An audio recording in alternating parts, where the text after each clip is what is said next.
Ahora. Buenos días. Sin solución de continuidad damos paso a la siguiente mesa. Hemos tenido hasta ahora la visión doctrinal más académica, aunque, por supuesto, no solo ha sido doctrinal y académica, y vamos a tener ahora una visión, podríamos decir, más de gestión, de práctica de lo que son los procedimientos de mediación y arbitraje. Y también queremos, y se lo pido a los intervinientes, aportar, dentro de lo posible, propuestas para debatir en el marco de un futuro acuerdo que esperamos que sea el 6º acuerdo de solución autónoma, de solución extrajudicial o como determinemos.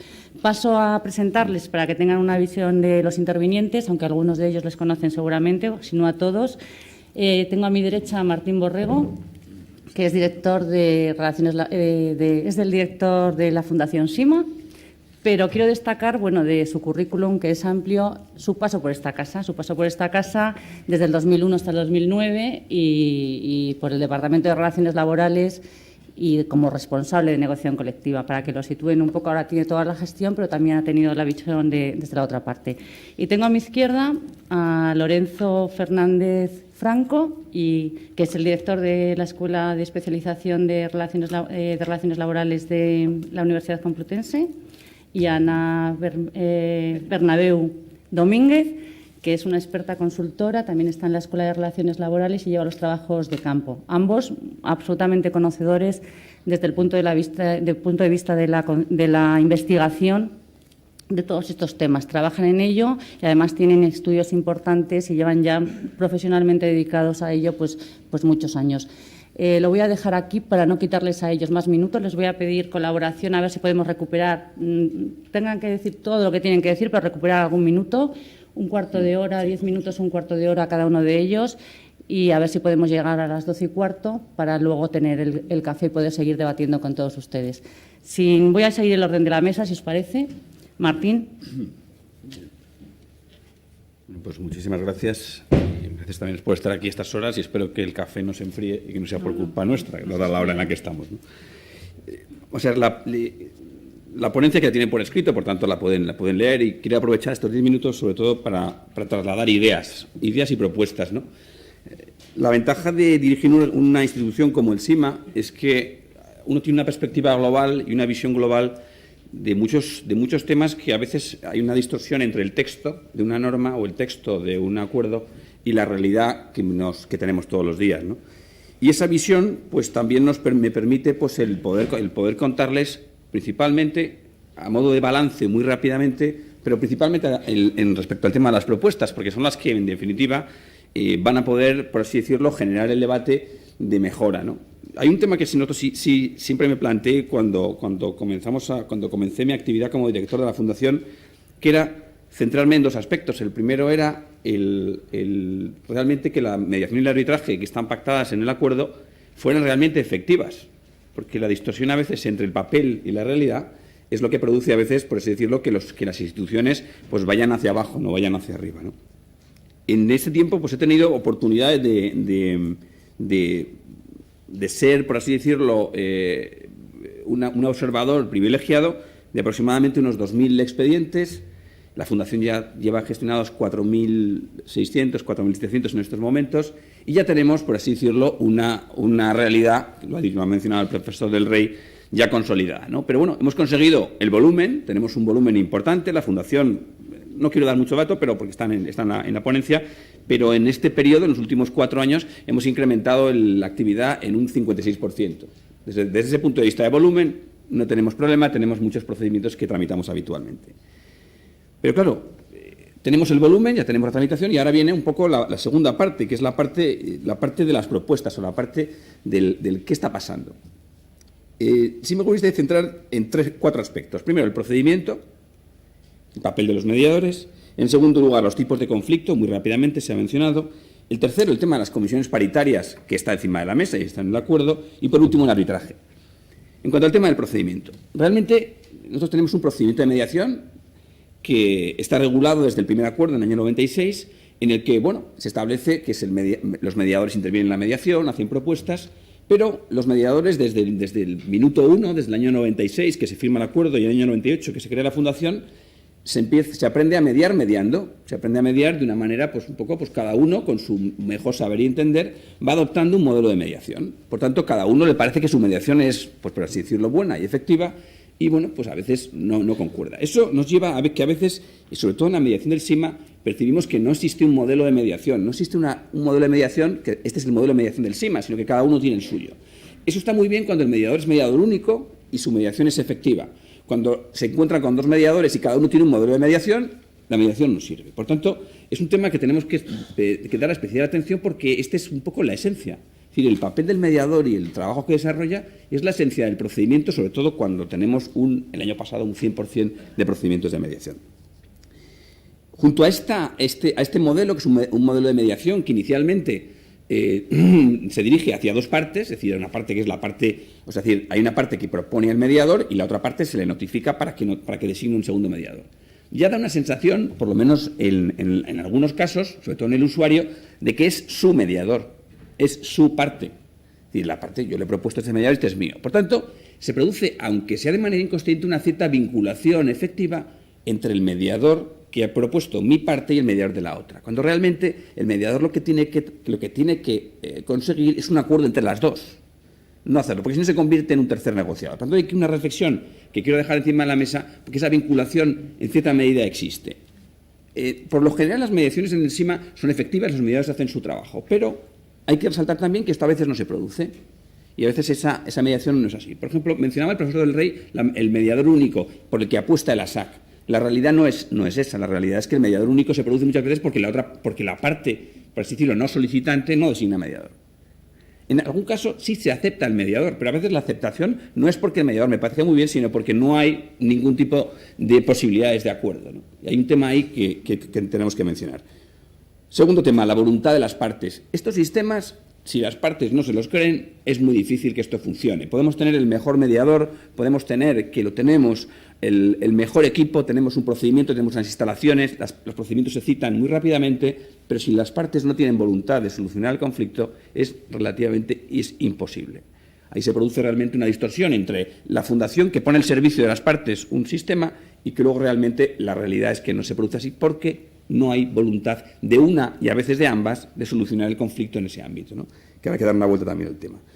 Lista de mediadores. Simplemente tenemos una lista de mediadores de 214, pensada, por así decirlo, con un modelo pensado del año 96, en los que las estimaciones era que iba a haber 700 procedimientos al año, no se produjo, y arrastramos una lista demasiado amplia. No por nada, sino sencillamente porque es muy complicado y muy complejo que tú estés formando a 214 mediadores, porque es muy difícil, sobre todo porque en muchos casos, y las cifras son bastante importantes, solo media el 34% de los mediadores de la lista. Por tanto, habría que adecuar esa lista a una lista un poco más compleja. Tipos de procedimiento, muy rápidamente. Tenemos regulados 11 tipos de procedimiento. Yo creo que está pensado, 11 tipos de conflicto, perdón. Está pensado pues, para que todo el mundo se pudiera ver reflejado en algún tipo de esos conflictos, cuando la realidad es que muchas veces, y los letrados están aquí, son testigos, ya te llama alguien, oiga, que es que no sé en cuál de los tipos de conflicto, cuál marco de los 11 que están, cuando realmente nosotros tenemos principalmente dos tipos de conflicto, más allá de las modalidades de cada uno de los tipos de controversias. Tenemos un conflicto jurídico, que es el conflicto que va a la vía judicial, por tanto, ese está muy claro y está delimitado de una manera muy clara. Y luego tenemos principalmente conflictos de intereses, conflictos de bloqueos de negociación, de periodos de consultas, de mediación previa a la convocatoria de huelga, en los que realmente son intereses entre las partes. Y conflictos, por ejemplo, también en las propias comisiones paritarias, a las que haré una referencia muy rápidamente al final. Por tanto, parece razonable que sea posible reducirlos de tal manera que el usuario diga, no, esto es un conflicto jurídico o es de intereses, de tal manera que lo tenga relativamente más fácil. Tampoco se encorseta. Respecto al procedimiento de huelga, si es necesario en el procedimiento de huelga, tenemos un procedimiento de mediación previa a la convocatoria de huelga que, viene funcionando porque es obligatorio. Así se establece en la SAC que es obligatorio acudir. Lo que ocurre es que realmente el SIMA solo puede, conforme a la SAC, intervenir exclusivamente antes de convocar la huelga. A partir de ese momento el SIMA no tiene soporte legal para poder intervenir. Por tanto, deberíamos buscar una fórmula en la que el SIMA fuera útil para poder intentar, por así decirlo, evitar la celebración, no solo la convocatoria, sino incluso una vez celebrada que pudiera hacerlo. Por tanto, es un tema puramente procesal. Comisiones paritarias. Estamos todo el día hablando de autonomía colectiva. Es más, este acuerdo, el acuerdo de la SAC, se firma en el marco de la autonomía colectiva. Se pretende que sea la autonomía colectiva. Y parece un poco contradictorio que la propia expresión de la negociación colectiva, que es el convenio colectivo, y sus comisiones paritarias, que son las que interpretan, no sean capaces de resolver los conflictos que se plantean en la interpretación de lo que ellos han pactado. Es más, muchas veces se deja a la vía judicial que sea la que interprete lo que nosotros hemos firmado. Y se produce de una manera, además, no solo en los procedimientos del SIMA, que podríamos decir, bueno, es que no acuden al SIMA porque también es cierto que tenemos un tipo de conflicto de comisiones paritarias que requiere que sea suscrito por la mayoría de las representaciones. Eso hace casi imposible. Oiga, si yo no me he puesto de acuerdo con usted, ahora no me voy a poner de acuerdo en cada conflicto que no resuelvo en una comisión paritaria para llevarlo al SIMA. Por tanto, tendremos que buscar sistemas más efectivos para que, en el marco de la autonomía colectiva o de un procedimiento de mediación, incluso de un arbitraje, se pudieran resolver. Paso al último punto, que es la figura del arbitraje, y estoy casi en tiempo, casi en los 10 minutos. Arbitraje. Vamos a ver, con el tema del arbitraje, yo creo que tenemos realmente dos problemas. El primero es el absoluto desconocimiento por parte de las partes de la flexibilidad que tiene el procedimiento. O sea, es decir, yo no sé si también los motivos o las causas pueden ser también que la gente asocia el arbitraje obligatorio del artículo 67 a los arbitrajes y ahora a los arbitrajes de la comisión consultiva, cuando realmente las experiencias de arbitraje en el SIMA, que ascienden a 63, no ha habido muchos más laudos arbitrales dictados, son hiperflexibles. Muchos de ellos son arbitrajes en equidad, no son arbitrajes de derecho. O sea, en todo se respeta el derecho, pero son arbitrajes en los que se permite tener una flexibilidad. Están publicados en la página web, están publicados en el BOE, la mayor parte de ellos, y ustedes pueden ver que hay una flexibilidad enorme a la hora de resolver conflictos, y yo creo que es útil. Ahí tenemos dos asignaturas pendientes. La primera, y vale también para la mediación, es que sean los propios convenios colectivos los que impulsen estas soluciones. En el marco del convenio colectivo y en frío, porque en caliente es muy complicado, eso que se dice, en caliente no se acuerda, en frío sí sería posible que muchos conflictos que se plantean en el ámbito de los convenios colectivos pudieran tener una solución, en primer lugar, de mediación, es decir, acudir a la mediación del SIMA, y en segundo lugar, en caso de falta de acuerdo, suscribir un compromiso arbitral. Podríamos solucionar conflictos que ahora mismo no se resuelven, o se resuelven en otros ámbitos, ¿no? Y termino ya con una reflexión final. Yo creo que estos sistemas se han demostrado efectivos, se han demostrado útiles. Se me lo mencionaba el profesor Fernández Costales y yo creo que a veces siempre parece que se dice siempre que uno no valora lo que tiene, ¿no?, hasta que lo pierde, ¿no? Pero realmente en nuestro caso, la solución autónoma de conflictos para los usuarios que vienen todos los días, porque nosotros no nos fijamos en la redacción de la norma, sino en el usuario que viene. Muchas veces estos sistemas lo que hacen es ordenar los conflictos. A veces no lo resuelven en ese ámbito. Ordenan los conflictos y a veces también, y de una manera, iba a decir, práctica, y ahí está la labor de los mediadores, muchas veces no reconocida, porque parece que la labor del mediador en un mundo de estadísticas está dirigida al acuerdo final, cuando realmente el mediador, y ese es el objetivo que tiene la Fundación, donde trabajamos, es que el resultado final del conflicto a veces no depende del mediador, pero el mediador tiene que haber hecho su trabajo. Eso es lo que nosotros estamos planteando, ¿no? Y yo creo que en esa línea, yo creo que tenemos que seguir trabajando para mejorar estos servicios, tenemos que seguir trabajando para mejorar la mediación, tenemos que seguir trabajando para formar mejor a los mediadores y para que esto cada día sea más útil, porque yo creo que sigue siendo eficiente. Nada más, yo creo que en 10 minutos. Gracias. Muchas gracias, Martín, por el esfuerzo que has hecho. Lo agradeceremos todos. Vamos a dar paso ahora a Lorenzo.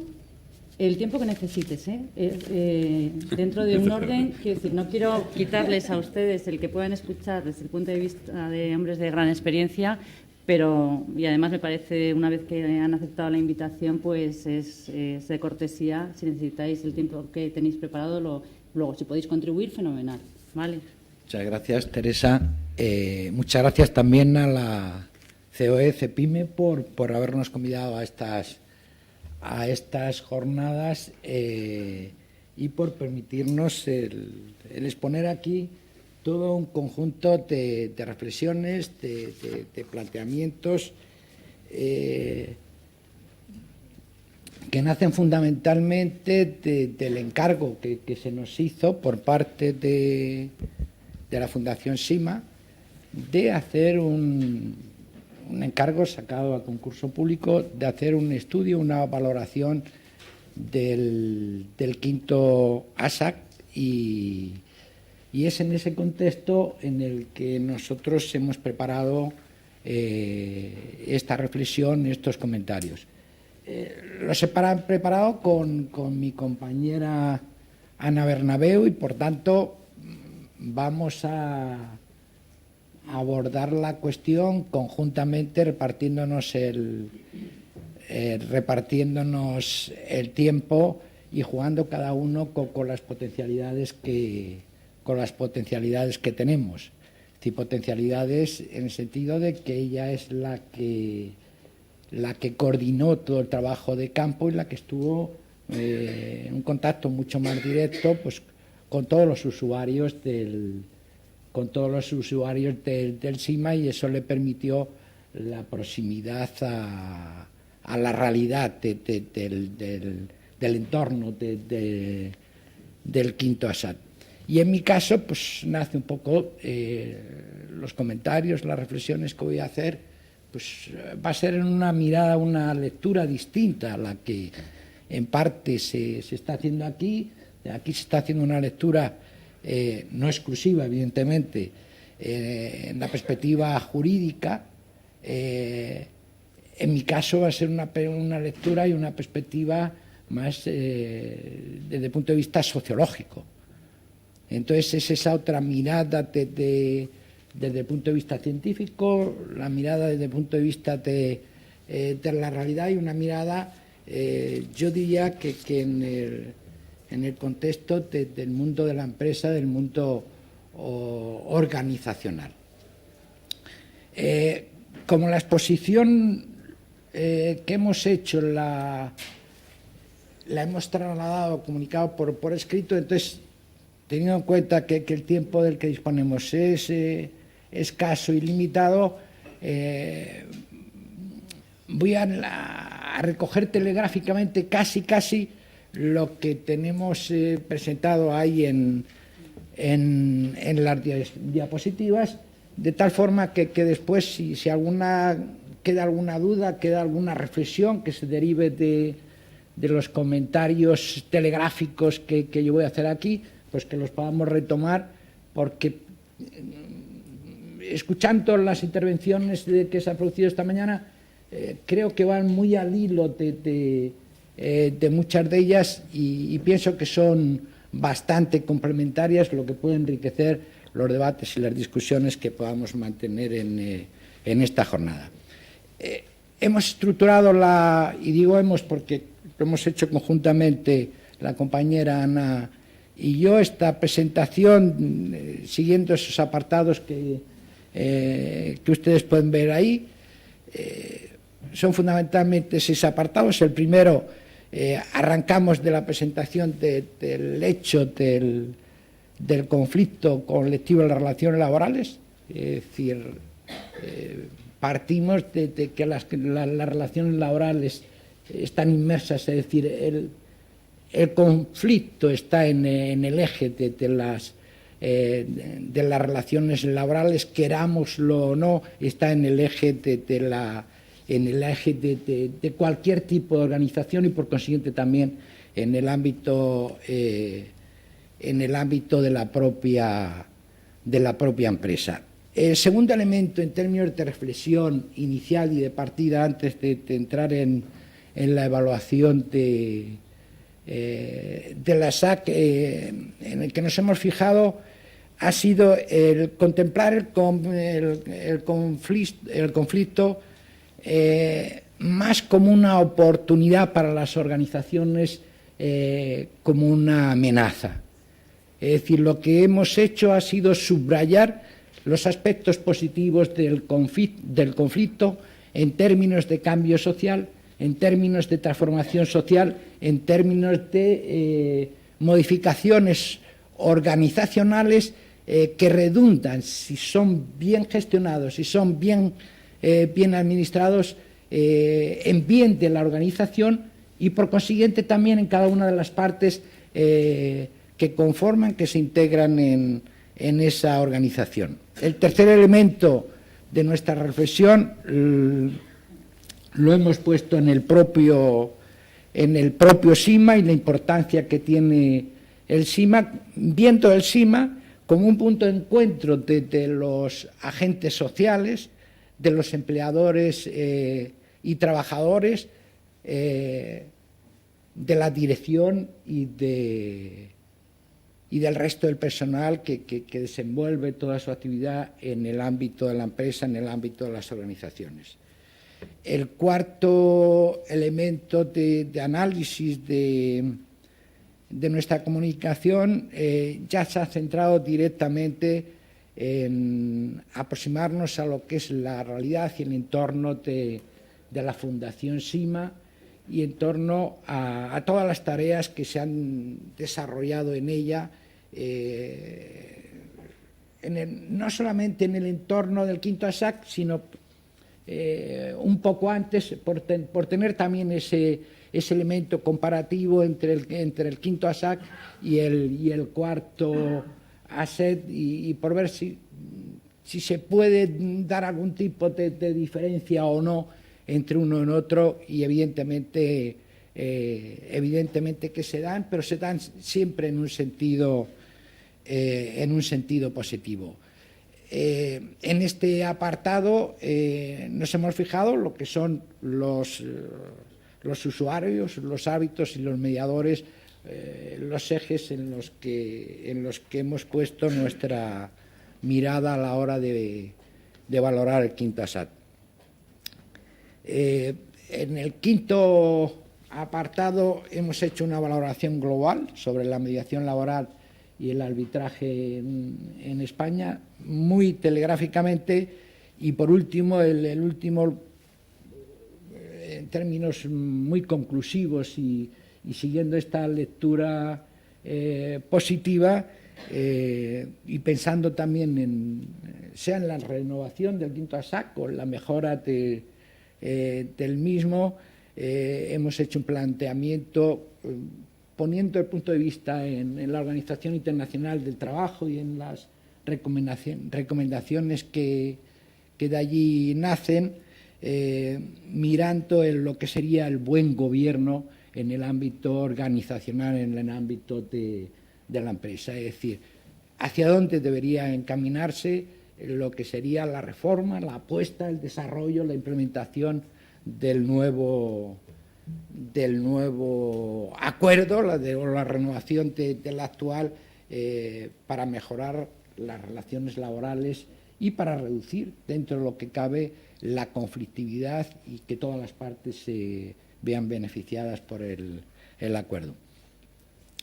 Primer apartado, me limito a leer lo que está ahí porque si no veo que me voy a alargar demasiado.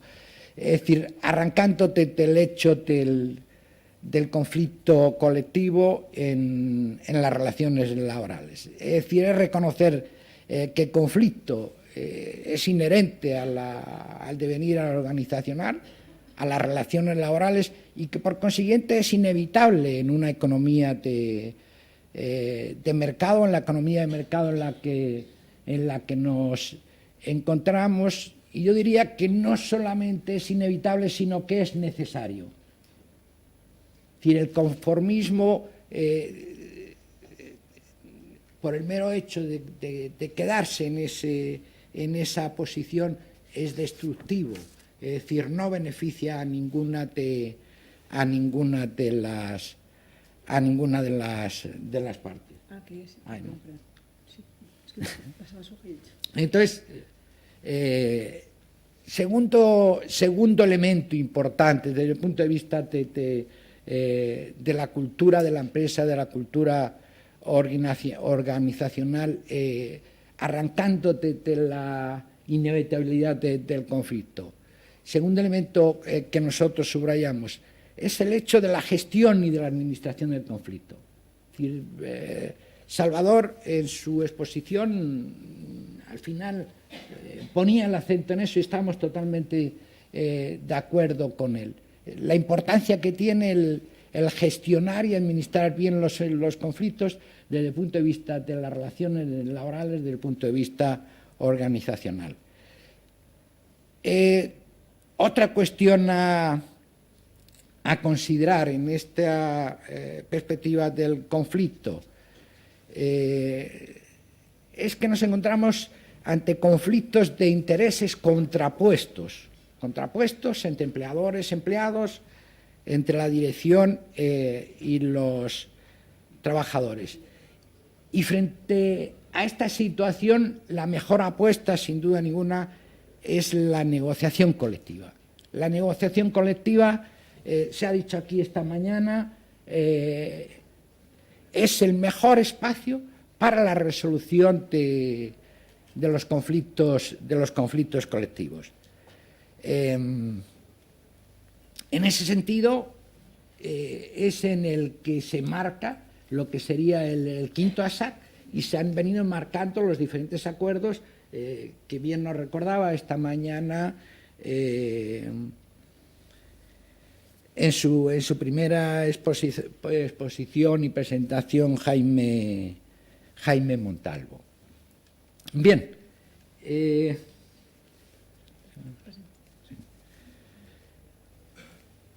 teniendo en cuenta estos planteamientos, ¿cuál es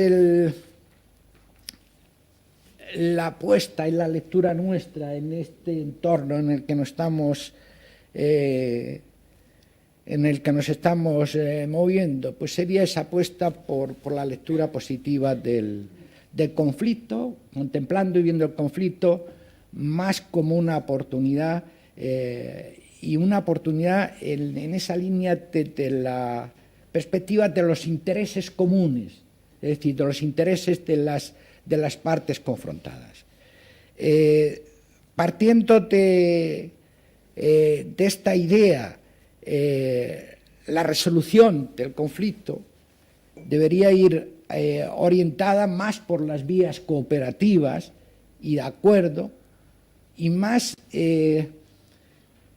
asentadas en el eje de la negociación basada en intereses, según la cual los intereses de ambas partes se aceptan como legítimos.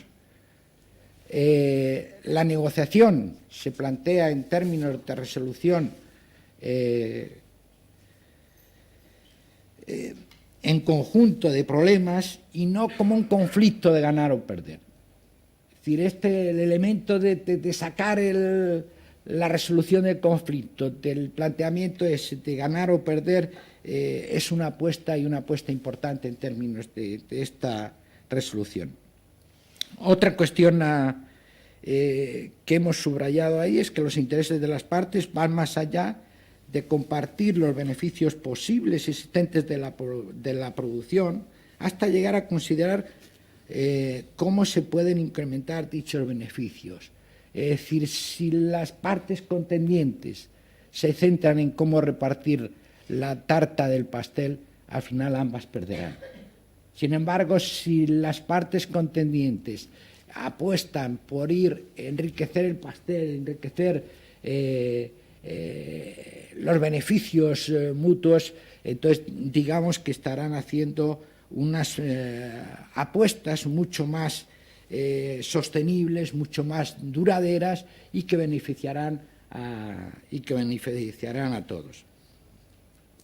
Por consiguiente, la negociación colectiva entendemos ha de tener un carácter cooperativo y buscando los intereses y los beneficios de todos.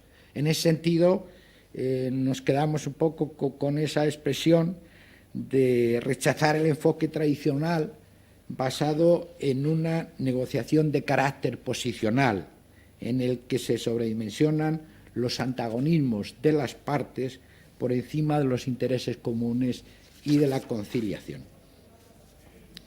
Bien, yo creo que me voy a saltar una parte de lo que tenemos ahí, porque si no veo que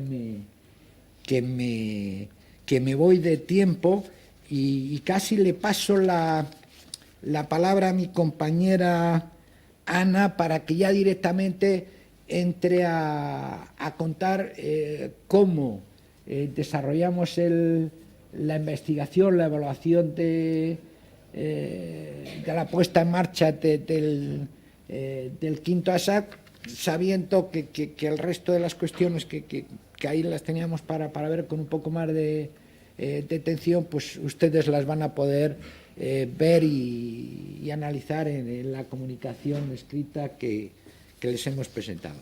Bien, le paso a ella la palabra y... Muchas gracias, Lorenzo. Nada. ¿El micrófono? Sí, para que se active. Bueno, buenos días a todos. Yo voy a centrar mi participación, como bien ha dicho Lorenzo, en la presentación de las informaciones que recabamos en la evaluación que se ha realizado para la Fundación SIMA. En esa evaluación, los objetivos que nos planteábamos como equipo de trabajo eran, por un lado, conocer el uso y la valoración de los procedimientos que se gestionan dentro del SIMA, de la mediación y el arbitraje, analizar la percepción y valoración de la actividad del SIMA, identificar fortalezas, debilidades, amenazas, fortalezas y oportunidades de los sistemas de mediación y de arbitraje y recoger las propuestas y sugerencias, todo ello desde el punto de vista y perspectiva del usuario. En ese sentido, los objetivos que este equipo de trabajo, o los principios que este equipo de trabajo mantuvo, fueron, en primer lugar, objetividad entendida como imparcialidad y puesto que somos agentes externos al propio servicio, una transparencia haciendo partícipe en todo momento de los resultados y de los avances que íbamos teniendo a lo largo de la investigación, la colaboración continuada tanto con la parte técnica del SIMA como con lo que es la comisión delegada del patronato, un compromiso de cumplir los objetivos que nos habíamos planteado al inicio y, por último, el contraste de información con quienes en el día a día vienen desarrollando su actividad dentro del SIMA. ¿Qué instrumentos de estudio hemos utilizado? Por un lado, ha sido una base de datos de los procedimientos que abarcan el periodo del 2010 al 2014, esto es, 2 años anteriores a la aprobación del quinto ASAC y los 3 años posteriores. Estamos hablando que esa investigación se realizó a finales del año 2015 y, por tanto, era años completos, ¿no?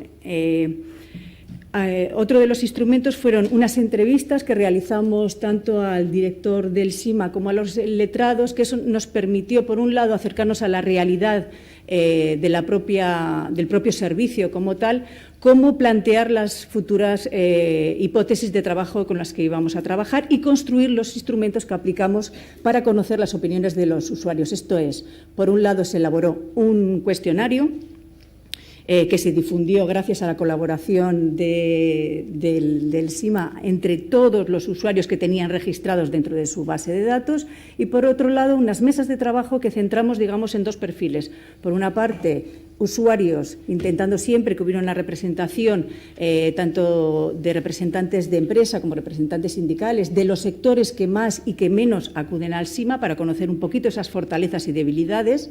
Y, por otra parte, de los mediadores, como también protagonistas del servicio como tal, ¿no? ¿Cuáles han sido los resultados? Voy a diferenciar, por un lado, lo que sería el estudio cuantitativo, que, como he dicho, los datos provienen del análisis de esa base de datos, de lo que es el estudio cualitativo de opiniones. En relación con lo que son los resultados, lo que tiene que ver con los procedimientos gestionados en el SIMA, lo que podemos constatar es que aumentan los procedimientos tramitados año a año, que se tratan además de procedimientos ágiles, puesto que la mayoría, en un 80%, se resuelven en una única reunión. Luego, destacar también un poco cuáles serían las actuaciones que finalizan finalmente con acuerdo, ¿no? ¿Por qué se caracterizan? Pues una de las cosas que hemos podido deducir es que esas reuniones duran el doble de tiempo que el resto de actuaciones que finalizan en no acuerdo o demás. Luego, que son mayoritariamente del ámbito de la empresa. En cuanto al tipo de conflicto, si hablamos en términos absolutos, puesto que el 73% de los procedimientos que se gestionan en el SIMA se refieren a interpretación y aplicación, pues lógicamente ese porcentaje mayor también se concentra allí. Número de acuerdos mayor en términos absolutos en interpretación y aplicación. Pero si hablamos en términos relativos, el bloqueo de la negociación es donde se consiguen un porcentaje de resultados cercano al 50%.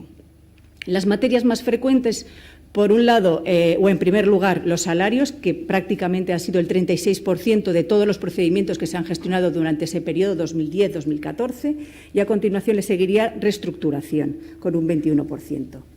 En cuanto a los mediadores, podemos o constatamos que hay una alta concentración de actuaciones, de alguna manera ya lo indicaba Martín en su intervención, ¿no? De los 1.756 procedimientos que se gestionaron durante ese periodo, fueron 160 mediadores los que intervinieron. Y otro dato más es que el 50% de esos procedimientos, o sea, estamos hablando de 800 y algo, fueron mediados por los mismos 16 profesionales designados por las partes. También, a través del análisis de resultados de esos procedimientos, podemos constatar y afirmar que el acuerdo, la resolución de acuerdo, no depende del número de mediadores que intervengan en el procedimiento. Es decir, no hay diferencia entre que sea un solo mediador o sean dos o más los que intervengan para que se consiga una solución de acuerdo.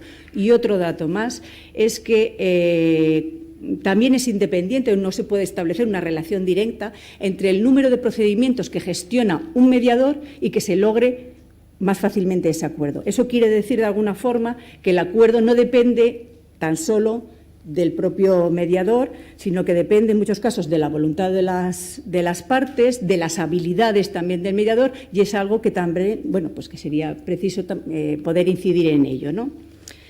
En cuanto a las opiniones de los usuarios, referidas a lo que son los procedimientos gestionados en el SIMA. Podemos deducir que cuanto más lo usan, más les gusta. Y esto lo constatamos en el sentido de que las valoraciones del servicio, las valoraciones de los profesionales, las valoraciones de los procedimientos son mejores por parte de aquellos que más veces han acudido al SIMA para resolver sus conflictos. Las ventajas más valoradas por todos ya se han dicho, pero bueno, de alguna forma trasladar lo que hemos recogido desde la opinión de los usuarios, que sean gratuitos y que sean flexibles. Aunque sí es cierto que todavía se constata una falta de confianza suficiente en estos procedimientos, en parte o en gran parte debido a un desconocimiento todavía de ellos. El arbitraje, como ya se ha comentado, y nosotros hemos podido constatar, es el gran desconocido. Y eso, además, es la principal barrera que tiene para que los usuarios lo decidan como sistema para poder resolver sus conflictos. La mayor ventaja que nos han comunicado, pues, es la rapidez que supone frente a lo que es la vía judicial. Y aunque en los procedimientos de mediación no se alcance el acuerdo, lo cierto es que en un porcentaje cercano al 30 y pico % es el que realmente va a la Audiencia Nacional. Y ese dato todavía se constata más desde que se aprobó el quinto ASAC. Es decir, año a año van disminuyendo el número de procedimientos que, aunque no se resuelva dentro del SIMA, tampoco acude a la vía judicial, ¿no? Por tanto, pues bueno, ya se ha mencionado, queda todavía un camino por recorrer para lograr que estos procedimientos, que los sistemas de mediación y arbitraje sean identificados como la mejor alternativa para la solución de los conflictos colectivos. Sobre los mediadores, las opiniones que hemos recabado de los usuarios, ¿cuáles son, digamos, las cualidades que son valoradas más a la hora de elegir un mediador? Pues, en primer lugar, destacan que posea habilidades y herramientas para la mediación, puesto que entiende el usuario que es clave a la hora de poder manejar esas actuaciones. Por supuesto, que tenga conocimiento del conflicto y del contexto en el que se desarrolla el mismo. Y, por último, que sea conocedor, como se ha mencionado también, pues, de lo que es la legislación y la normativa, para que todos aquellos acuerdos y propuestas que surjan desde las reuniones, pues, puedan ser asumibles. Por último, uno de los datos más destacados que salió dentro de la encuesta en cuanto a valoración, un 84% de los usuarios considera importante que se evalúe a los mediadores. Por destacar un poquito lo que sería un análisis DAFO de la valoración global realizada por los usuarios sobre la mediación, sobre los procedimientos, sobre la mediación y el arbitraje. En cuanto a las debilidades, comentan, o sea, de alguna forma lo que hemos recogido es que consideran que todavía hay una insuficiente publicación y difusión de los acuerdos y, sobre todo, era en referencia a los laudos arbitrales, aunque, como bien ha comentado Martín, están disponibles a través de lo que es la página del SIMA. Parece que todavía no es conocido ese acceso o esa posibilidad de acceso a los resultados. ¿Por qué? Porque en muchos casos la opinión que nos ha sido trasladada es el hecho de que contar con referencias de laudos arbitrales puede ayudar a la empresa o a las partes a poder ver la posibilidad de éxito de alguna forma en resolver ese conflicto a través del arbitraje, ¿no?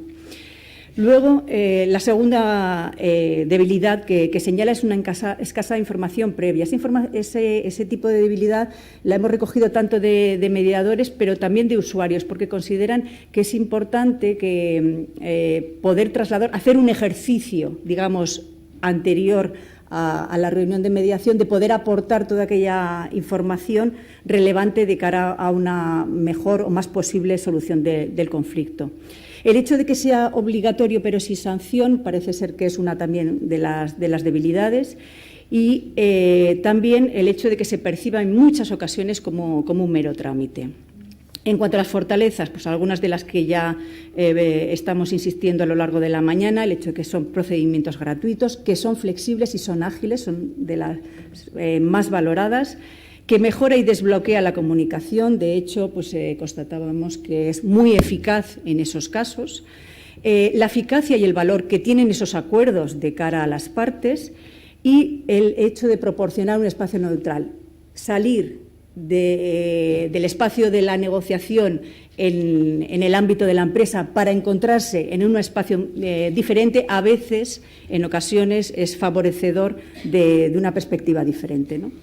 En cuanto a las amenazas, pues todavía una falta de conocimiento y confianza en los procedimientos, precisamente por esas razones, que todavía se mantiene una cierta prevalencia, digamos, adversarial, de gano, pierdo, frente a lo que sería deseable dentro de lo que es este sistema de solución autónoma de conflictos, que es o todos ganar o ganar, aunque sea en las partes que acordemos. Que todavía también hay una cierta influencia en los usuarios del porcentaje de acuerdos.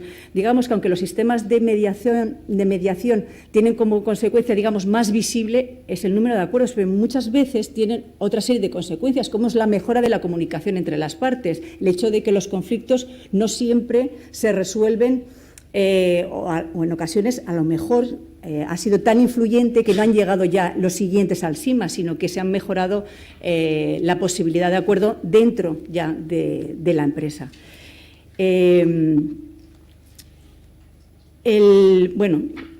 La última amenaza que nos señalaban era el poco valor que se le da en ocasiones a las actas de mediación.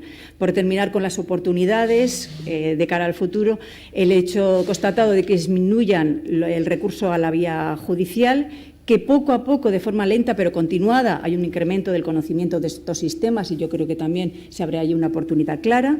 Se refuerza la negociación colectiva, y el hecho del apoyo normativo para promover y difundir estos sistemas es clave de aquí al futuro, ¿no? Voy a dejar ya la última parte de conclusiones, propuestas y sugerencias para Lorenzo. Lo retomo muy rápido. Me limito a leer para no alargarnos mucho más. Muy bien. O me salto y... No, tú... Me limito adelante. a leer rápidamente las conclusiones. Es decir, la primera que tenemos recogida es mediación. Algunas de las cuestiones ya se han dicho aquí, entonces va a ser retomar cuestiones que han sido abordadas. La primera es que la mediación y arbitraje precisa un mayor conocimiento por parte de la sociedad y de los interlocutores sociales, eso se ha comentado ya. Estos sistemas tienen una especial oportunidad cuando se detecta que nos encontramos mucho más con conflictos de intereses que de conflictos de carácter jurídico. La tercera que recogemos, establecer unos estándares de calidad para mediadores y de su formación en mediación. También se ha comentado aquí.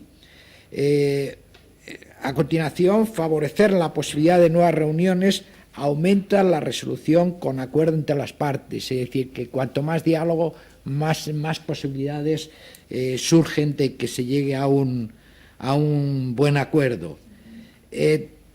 También se ha comentado aquí el hecho de mejorar toda la parte de informatización de los procesos, es decir, lo señalaba Salvador esta mañana, y es otro elemento que nosotros hemos constatado, si bien es verdad que la propia Fundación SIMA se ha ido perfeccionando cada vez más todo este sistema.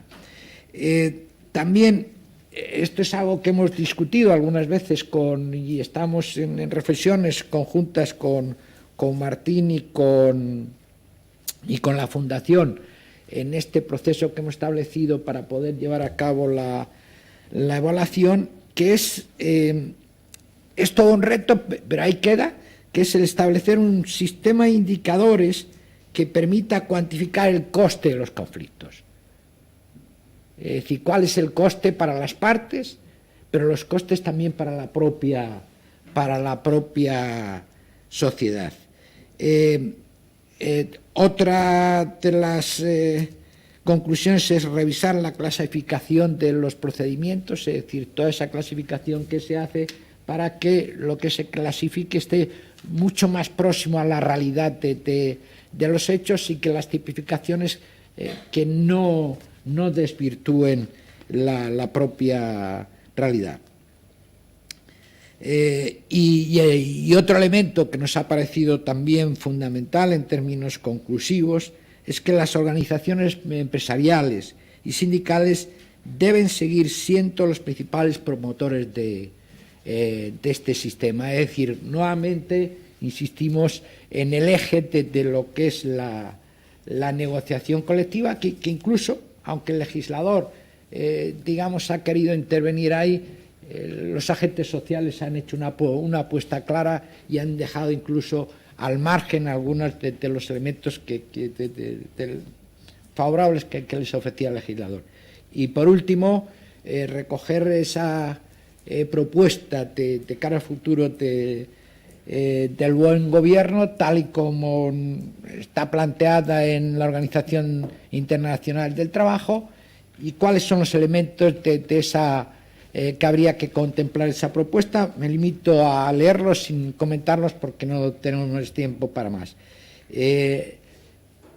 Orientado al consenso, participativo, observando la normativa, es decir, de acuerdo con las normas y unos derechos, eficaz y eficiente, responsable, transparente, receptivo, equitativo e inclusivo. Es decir, esos serían, de acuerdo con las recomendaciones de la Organización Internacional del Trabajo, los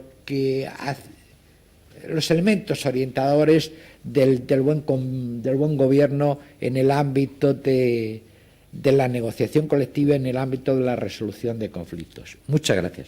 Muchas gracias. Está esperando ahora un café, hacemos un descanso y continuamos, no sé si 20 minutos de café, 25, 20, ahora que no están, no sé si me oye Jordi.